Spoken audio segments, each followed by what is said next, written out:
ಇಡೀ ಸಮಾಜಕ್ಕೆ ಆಗಿರೋ ಅಗೌರವ, ಅಧಿಕಾರದ ದುರುಪಯೋಗ, ಕಾನೂನಿನಿಂದ ತಪ್ಪಿಸಿಕೊಳ್ಳುವ ದುರ್ಮಾರ್ಗ ಹಿಡಿದಿರುವುದನ್ನು ವಿವೇಚನೆ ಮಾಡುವುದಕ್ಕೆ ಹಾಗೂ ಸಂಸದ ಪ್ರಜ್ವಲ್ ರೇವಣ್ಣನನ್ನು ಬಂಧಿಸಲು ಬಲವಾದ ಹಕ್ಕೊತ್ತಾಯ ಮಾಡುವುದಕ್ಕೆ ಮೇ 30ರ ಗುರುವಾರದಂದು ದೇಶಾದ್ಯಂತದ ಕಡೆಯಿಂದ ಸುಮಾರು 10,000ಕ್ಕೂ ಹೆಚ್ಚು ಜನ ಹಾಸನಕ್ಕೆ ಬಂದು ಭಾಗವಹಿಸುತ್ತಿದ್ದು, ನಾಗರಿಕ ಸಮಾಜವು ಬೆಂಬಲ ನೀಡುವಂತೆ ಹಿರಿಯ ಸಾಹಿತಿ ಹಾಗೂ ವಕೀಲರಾದ ಬಾನು ಮುಸ್ತಾಕ್ ಮನವಿ ಮಾಡಿದ್ದಾರೆ.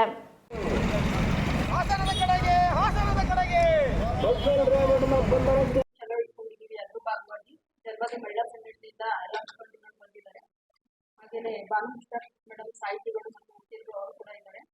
ಅದೇ ರೀತಿ ಮೀನಾಕ್ಷಿ ಬಾಡಿ ಅವರು ಉಪಾಧ್ಯಕ್ಷರು, ಜಲವಾದಿ ಮಹಿಳಾ ರಾಜ್ಯ ಅಧ್ಯಕ್ಷರು. ಅದೇ ತರ ಪತ್ರಿಕಾಗೋಷ್ಠಿಯಲ್ಲಿ ಬುಧವಾರ ಮಾತನಾಡಿ 80ರ ದಶಕದಲ್ಲಿ ಸರಣಿ ಕೊಲೆಗಳ ಘಟನೆ ನಂತರ ಬಹುದೊಡ್ಡ ಎರಡನೇ ಘಟನೆ ಎಂದರೆ ಇಡೀ ದೇಶದಲ್ಲೇ ನಾವು ಸುದ್ದಿಯಾಗಿ ಹೀನಾಯ ಆರೋಪ ಸುಳಿಯಲ್ಲಿ ನಮ್ಮನ್ನು ಪರಿಗಣಿಸುತ್ತಿರುವ ಅತ್ಯಾಚಾರ ಆರೋಪ ಎದುರಿಸುತ್ತಿರುವ ಪ್ರಖ್ಯಾತ ದೊಡ್ಡ ಕುಟುಂಬ ಗುರಿಯಾಗಿದೆ. ಇದರ ಕೂಡಿ ಕಾನೂನಿಗೆ ತನ್ನನ್ನ ತಾನೇ ಒಪ್ಪಿಸಿಕೊಳ್ಳಬೇಕು. ಹಾಸನ ಜಿಲ್ಲೆಯ ಇತಿಹಾಸದಲ್ಲಿ ಇದು ಒಂದು ಅತಿ ದೊಡ್ಡ ದುರ್ಘಟನೆ ನಡೆದಿದ್ದು, ವಿವಿಧ ಕ್ಷೇತ್ರಗಳಲ್ಲಿ ಅಪಾರ ಕೊಡುಗೆ ನೀಡಿರುವ ಹಾಸನ ಜಿಲ್ಲೆ ಇತ್ತೀಚೆಗೆ ಹೀನ ಕೃತ್ಯಗಳಿಂದ ಗುರುತಿಸುತ್ತಿರುವ ಮಟ್ಟಕ್ಕೆ ಬಂದಿದೆ.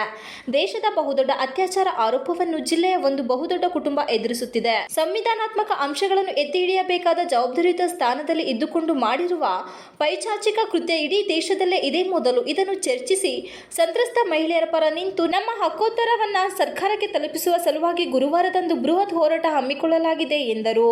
ಸಂವಿಧಾನದ ಅಡಿಯಲ್ಲಿ ಆಯ್ಕೆಯಾದಂಥ ಯುವ ಸಂಸದ ನಾಗರಿಕ ಸಮಾಜ ತಲೆ ತಗ್ಗಿಸುವಂತ ಕೆಲಸವನ್ನು ಮಾಡಿದ್ದಾರೆ.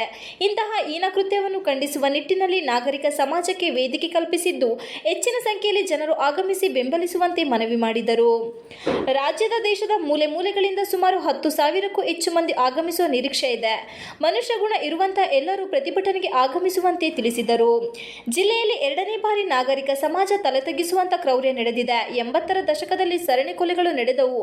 ಅದಾದ ನಂತರ ನೂರಾರು ಮಹಿಳೆಯರ ಮೇಲೆ ಲೈಂಗಿಕ ದೌರ್ಜನ್ಯದ ಕಹಿ ಘಟನೆ ನಡೆದಿದ್ದು, ಹಾಸನ ಜಿಲ್ಲೆಯ ಮರ್ಯಾದೆ ತೆಗೆದಂತಾಗಿದೆ ಎಂದು ಅಸಮಾಧಾನ ವ್ಯಕ್ತಪಡಿಸಿದರು. ಜಿಲ್ಲೆಯಲ್ಲಿ ಹೆಣ್ಣು ಮಕ್ಕಳ ಮೇಲೆ ಅಂತಹ ದೌರ್ಜನ್ಯವನ್ನು ರಾಜ್ಯಕ್ಕೆ ಸುಳಿಯಲ್ಲಿ ಸಿಲುಕಿಸದೆ ಸಾಮಾಜಿಕ ಬದ್ಧತೆಯಿಂದ ಎಲ್ಲ ಜನಪ್ರತಿನಿಧಿಗಳು ವರ್ತಿಸಬೇಕಿತ್ತು. ಆದರೆ ಆ ರೀತಿ ಆಗದೆ ನೆಲದ ಕಾನೂನಿಗೆ ಗೌರವಿಸದೆ ನಡೆದುಕೊಳ್ಳುತ್ತಿರುವುದು ಸರಿಯಲ್ಲ ಎಂದು ಬೇಸರ ವ್ಯಕ್ತಪಡಿಸಿದರು. ಜನವಾದಿ ಮಹಿಳಾ ಸಂಘಟನೆಯ ರಾಜ್ಯಾಧ್ಯಕ್ಷೆ ಮೀನಾಕ್ಷಿ ಬಾಂಡೆ ಮಾತನಾಡಿ, ಇಷ್ಟೆಲ್ಲ ಸತ್ಯಾಂಶ ಇದ್ದರೂ ದೇವೇಗೌಡರ ಕುಟುಂಬದವರು ದಿನಕ್ಕೊಂದು ಹೇಳಿಕೆಯನ್ನು ನೀಡುತ್ತಿದ್ದಾರೆ ಹಾಗೂ ಭವಾನಿ ರೇವಣ್ಣ ಅವರಿಗೆ ಎಸ್ಐಟಿ ಹಲವು ಬಾರಿ ನೋಟಿಸ್ ಜಾರಿ ಮಾಡಿದರೂ ಸಹ ನೆಲದ ಕಾನೂನಿಗೆ ಗೌರವ ನೀಡುತ್ತಿಲ್ಲ ಎಂದರು. ನಮ್ಮ ಹೋರಾಟವನ್ನು ಹತ್ತಿಕ್ಕುವ ಕೆಲಸವನ್ನು ಸಹ ಮಾಡಲಾಗುತ್ತಿದೆ. ಆದರೆ ಯಾರೂ ಸಹ ಧೈರ್ಯಗೆಡದೆ ರಾಜ್ಯದ ಕಲಬುರಗಿಯಿಂದ ಹಿಡಿದು ಎಲ್ಲ ಮೂಲೆಗಳಿಂದಲೂ ಮಹಿಳಾ ಸಂಘಟನೆಯ ಸದಸ್ಯರು ಆಗಮಿಸುತ್ತಿದ್ದಾರೆ. ಪ್ರಮುಖವಾಗಿ ಸುಭಾಷಿಣಿ ಆಲಿ ಅವರು ಆಗಮಿಸುತ್ತಿದ್ದು, ರೈತ, ಕಾರ್ಮಿಕ ಹಾಗೂ ಇತರ ಸಂಘಟನೆಗಳು ಬೆಂಬಲ ನೀಡುತ್ತಿದ್ದು, ಸಾಮಾಜಿಕ ಚಿಂತಕರು, ಲೇಖಕರು ನಮ್ಮ ಚಳುವಳಿಗೆ ಕೈಜೋಡಿಸಿದ್ದಾರೆ ಎಂದರು.